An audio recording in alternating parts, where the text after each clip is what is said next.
안녕하세요. I'm 부동산입니다. 이민년 새해가 밝았습니다. 올해부터 바뀌는 부동산 세제 내용과 새로 개통되는 교통망이 많은데요. 오늘은 부동산 투자 시 유의해야 할 내용 중 부동산 세제 중심으로 정리해 드리겠습니다. 토지에 대한 양도소득세 개편이 1월 1일부터 시행됩니다. 주요 내용은 첫째, 단기 보유 토지에 대한 양도소득세 중과세율이 인상되는데요. 단기 보유 토지 양도 시에도 주택 입주권과 동일하게 높은 중과세율을 적용하겠다는 내용입니다. 세율표를 보면서 자세히 설명드리면 현재 주택과 입주권의 양도소득세율은 아래 표와 같습니다. 보유기간이 1년 미만일 경우 70%, 1년 이상 2년 미만은 60%, 2년 이상은 기본세율을 적용하고 다주택자인 경우 기본세율에 중과세율을 적용하는데요. 조정 대상 지역 내 2주택자는 기본세율 플러스 20%, 조정 지역 내 3주택자는 기본세율의 30%가 가산됩니다. 토지는 사업용 토지의 경우 1년 미만은 50%에서 70%로, 1년 이상 2년 미만의 경우 40%에서 60%로, 2년 이상은 기본세율이 적용됩니다. 특히 비사업용 토지는 1년 미만은 50%에서 70%로, 1년 이상 2년 미만은 40%에서 60%로, 2년 이상은 기본세율 플러스 10%에서 기본세율 플러스 20%로 조정됩니다. 사업용 토지와 비사업용 토지를 나누는 기준 중 사업용 토지의 조건은 다음과 같습니다. 특히 유의할 것은 비사업용 토지인데요. 제촌, 작용하지 않는 토지, 주거, 상업, 공업지역 내 농지, 건축물이 없는 나대지가 이에 해당합니다. 기본세율을 문의하시는 분이 많은데요. 기본세율은 양도소득세 계산 시 기본이 되는 과세 표준별로 적용하는 세율을 말합니다. 작년 45% 세율 구간이 신설되어 현재 과세 표준 10억 초과 시 최고 45% 세율을 적용하고 있는데요. 이는 양도소득세뿐 아니라 개인종합소득세에도 동일하게 적용되고 있습니다. 토지에 대한 양도세 개편 두 번째는 개인 및 법인의 비사업용 토지 장기보유 특별공제 적용을 배제합니다. 장기보유 특별공제를 잠깐 설명드리면 장특공제는 장기간 부동산 보유에 따른 화폐가치 하락을 보전하는 제도입니다.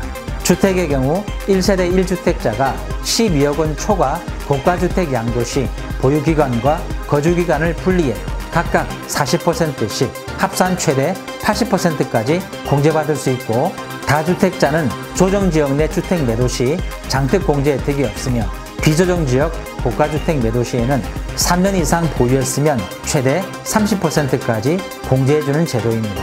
토지의 경우 작년까지는 개인이 비사업용 토지를 3년 이상 보유하면 장특공제 혜택이 있었지만 올해부터는 개인 및 법인 소유 비사업용 토지에 대해서는 장특공제 혜택이 사라집니다.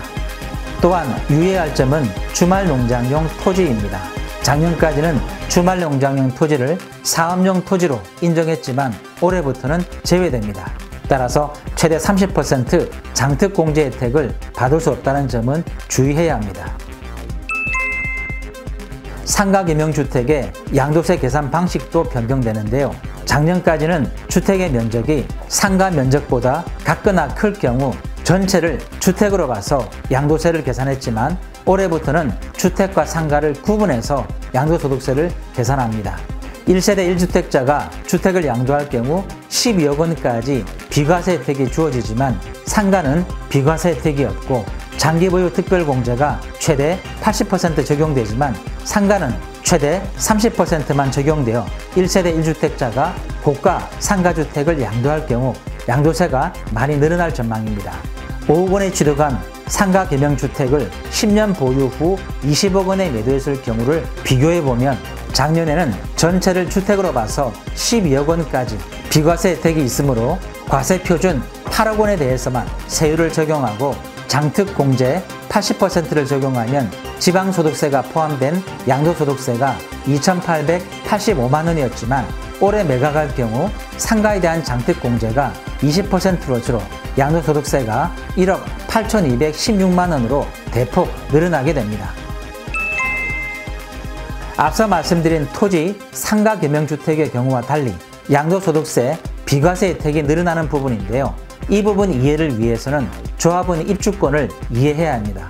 재건축, 재개발 조합원이 보유한 주택이 관리처분인가를 받으면 조합원 입주권으로 바뀌는데요. 조합원 입주권은 주택이 아님에도 다음 두 가지 조건을 충족할 경우 양도소득세, 비과세를 적용합니다. 첫 번째는 1세대가 하나의 조합원 입주권만 가진 상태에서 관리처분계획 인가일 시점에 2년 보유한 후 양도한 경우 12억 원까지 비과세 혜택이 주어지는데, 그 대상이 되는 정비사업이 첫 번째, 도정법상 재개발 사업과 재건축 사업, 두 번째, 빈집 및 소규모 주택 정비사업 특례법에 의한 소규모 재건축 사업에만 적용되었는데, 올해부터는 소규모 재개발 사업과 가로주택 사업, 자율주택 정비 사업까지 추가되어 위의 조건을 갖추면 양도세, 비과세 혜택을 적용합니다. 다만 이러한 소규모 재개발 사업은 면적이 1만 평방미터 미만, 노후불량 건축물 수가 해당 사업 시행구역 전체 건축물의 3분의 2 이상일 것, 그리고 기존 주택 세대수가 200가구 미만일 경우에 추진할 수 있지만, 정비구역 지정과 안전진단 절차가 생략되고 사업 시행 인가와 관리처분 계획 인가를 동시에 통합하여 진행할 수 있기 때문에 정비 사업을 더 빨리 진행할 수 있을 것으로 보입니다. 조합원 입주권 양도 시 비과세권을 정비했는데요. 조합원 입주권 양도 시 다른 주택이나 조합원 입주권뿐 아니라 분양권도 보유하지 않아야 양도세, 비과세가 적용됩니다. 분양권을 조금 더 설명드리면 2020년 8월 12일 이후 취득한 분양권은 취득세 계산 시 주택수에 포함시켰고, 2021년 1월부터 분양권은 양도세 계산 시 주택수에 포함해 과세 여부를 따지고 있습니다. 다만 조합원 입주권 양도 시 분양권 소유에 대한 규정이 없어 다소 혼란스러웠던 부분을 확실히 규정한 것입니다. 시행일 이전에 취득한 분양권은 해당하지 않습니다. 1세대 1주택 비과세 계산 시 주택에 부수되는 토지의 면적을 작년까지는 도시지역은 용도지역에 관계없이 5배, 비도시지역은 10배까지였는데요. 올해부터는 도시지역을 수도권과 비수도권으로 구분하여 수도권, 주거, 상업, 공업지역은 3배까지, 녹지지역은 5배까지, 도시지역 외에는 10배까지 비과세 혜택이 주어집니다.